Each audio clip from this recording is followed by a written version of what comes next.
J'ai décidé de dédier ma vie parce que j'aime aider les gens qui sont les plus poqués de notre société, parce que c'est ça qui m'allume, parce que c'est ça qui fait que je pense que je peux faire la différence comme personne humaine.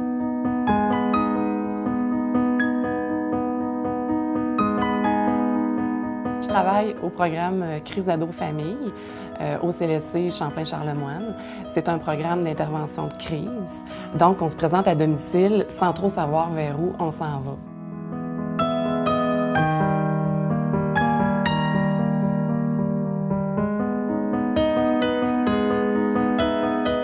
Avec des gens qui ont des atteintes neurologiques ou des déficiences physiques. On vit le quotidien avec eux. Fait que ça inclut faire les repas avec eux, passer beaucoup de temps avec eux. C'est sûr qu'il y en a qui sont agressifs physiquement. Il y en a qui sont agressifs beaucoup plus psychologiquement. Lui, là, je vais le pousser dans les marches. Ou elle est mieux de se watcher quand je vais sortir. C'est des choses qu'on entend de façon quotidienne. Frapper, mordre, pousser dans le mur. J'ai déjà vu des vitres cassées, la porte du bureau se faire défoncer. Tu dois prévoir l'imprévisible. Même si tu as un super lien de confiance avec la personne, je prends jamais de chance pour certaines situations. Ça peut t'aider aussi que je suis ceinture noire. Ça m'aide pour les réflexes puis tout ça.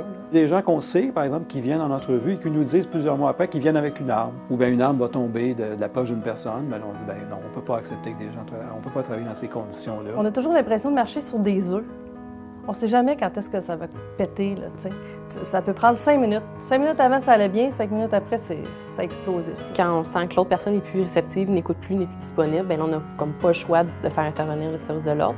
Personnellement, du haut de mon 5 pieds 3, je suis pas capable d'arrêter un gars de 6 pieds 2. Mon travail, j'ai pas de pause. Mon 7h75 sur le plancher, là, c'est constamment avec les jeunes. Je dîne avec les jeunes. J'ai pas une heure et demie pour dîner.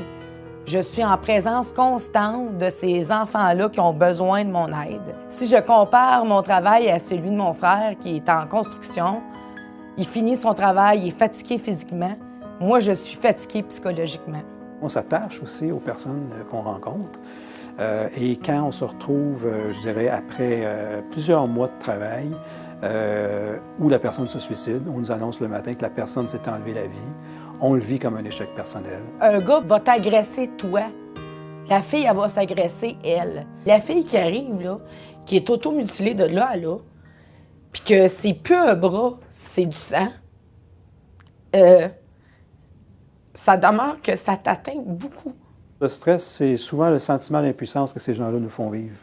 Et ça, c'est une forme de violence. Des fois, on quitte notre travail avec ces images-là, sans support, sans rétroaction. C'est entre nous. On doit se supporter mutuellement. C'est des gens qui sont carencés. Ils demandent beaucoup, beaucoup, beaucoup, mais ils ne redonnent pas beaucoup en retour. Fait que c'est ce qui est épuisant chez les intervenants. C'est pour ça qu'on a besoin de break ou de pause pour pouvoir nous aider à recharger nos batteries pour venir. C'est pour ça qu'on veut cette prime-là, au moins sous forme de congé, de dire, bon, ben, gars, hier, je me suis fait agresser, là.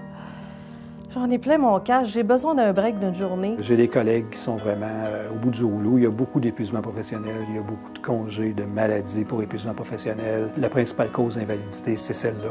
On a une équipe de professionnels dévoués, attentionnés et je vous dirais même passionnés qui travaillent avec cette clientèle-là. Il y a de l'espoir, il y a du potentiel. On a plusieurs de nos patients que nous avons accompagnés qui ne nécessitent plus l'intensité de nos services, que l'on réfère à des services d'intensité moindre. Oui, c'est difficile, mais on a quand même des résultats aussi. Les gens sont réhabilitables. Le principal obstacle, c'est de croire qu'ils ne le sont pas. Pour la majeure partie de nos jeunes, on s'y attache. C'est ça la beauté de la chose. On veut leur bien, on veut les aider.